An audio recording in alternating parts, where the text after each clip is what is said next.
ஷே எப்பா யமதர்மம் கணக்கு கைலாசத்தில் ஈசானத்தில் நீ உட்காந்துருக்க குபேரன் குபேரத்தி இது 7 செம்மம் கணக்கு முடித்த உடனே உன்னை கைலாசத்தில் மிதித்த மிதியில் ஈஸ்வரன் பரம சிவந்த உன்னை மிதித்து அமுக்கி வைக்க முடியும்.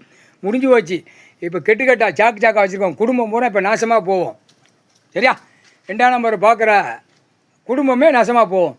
பூராமே 2ஆம் நம்பர் பார்த்து ஆகா ஓகா அவன் பொண்டாட்டி மாதிரி புள்ள மாதிரிலாம் காலை 2 பிளந்துக்கிட்டு போகுது. எப்படியே அப்படி ஒரு விசேஷமாக ஒன்று நினச்சி குபேரனை நினச்சி அள்ளி திணிச்சு குபேரத்தி அது பெண்ணு வரல பெண்ணு எல்லாமே ஆட்டி ஓட்டி ஒரு செத்த பேப்பை பிறகு காலை 2 பிளந்து போகுது. ஆணும் பெண்ணும் யமதர்மன் சக்கரத்தில் உட்காந்து எங்கே போனால் சக்கரத்தில் போனோம் பெண்ணு ஆனோம்.